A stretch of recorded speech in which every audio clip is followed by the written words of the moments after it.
In Game 9, we have the Royals versus the Rays.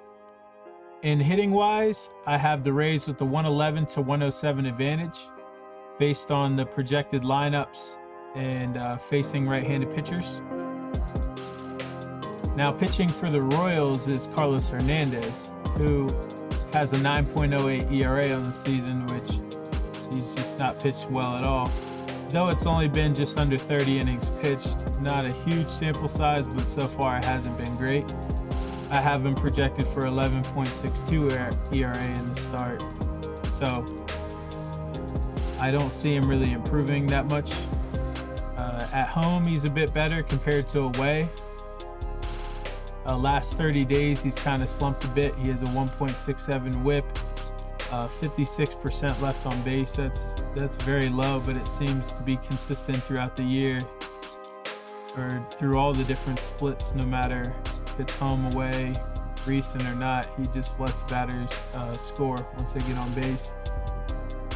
Three home runs per 9 in the last 30 days. That's horrible. So yeah, and 14% of his batters he's walked. So he hasn't really been trending in the right direction at all.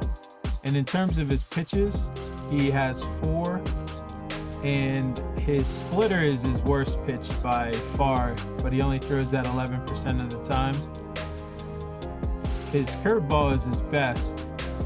And the Rays actually, they hit the curveball pretty well. So it'll be interesting to see how that plays out. I still think Hernandez will have an advantage when he throws the curveball for the most part against the Rays. But all the other pitches, like he throws fastball, the Rays are kind of average against the fastball, but they should still hit him well. I mean, he gives runs up no matter what. If you look at his wOBAs across all the boards, a .543 wOBA for a fastball is incredibly bad.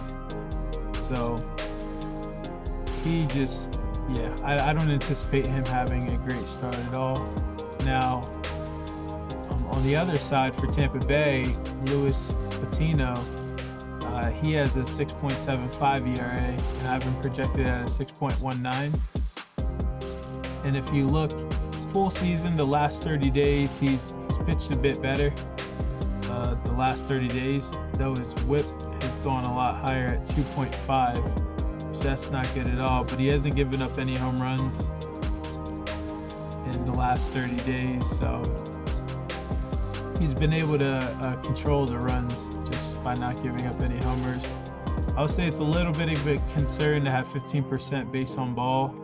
His control's been lacking, but that has been on a short sample size. I'll say it's only been 8 innings, so I can't look too deeply into it.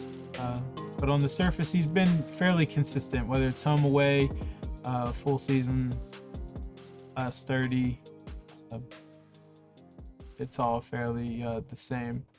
And his 2 pitches he has is his 4-seamer and slider. I might be missing one more, but at least when it comes to these 2 pitches, his 4-seamer is his go-to, his best pitch. And the Royals are just average hitting against fastball, so you should lean on this pitch a bit more. And the slider, his slider's not good at all. But the Royals won't really be capitalizing on it too much because they don't hit it well either.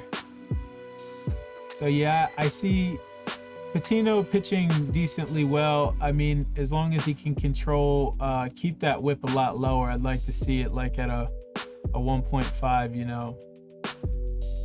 That would be nice. I do think he has the slight advantage though, but both of these pitchers have a low sample size relatively compared to others throughout the season, so it's a bit tougher to tell. When it comes to relief pitching, the Rays have the advantage and the setup and closing advantage by a pretty decent margin. So when you put all that together, I actually have the Rays at -252, where the actual line is -198. So that's an 8% value right there.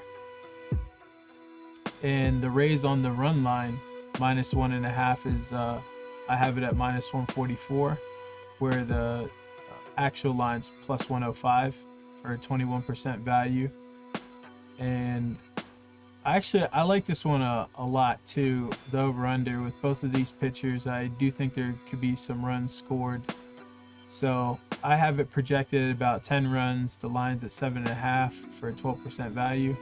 So those are the 3 bets I'd make: the money line Rays, run line Rays, and then the over on the game at 7.5.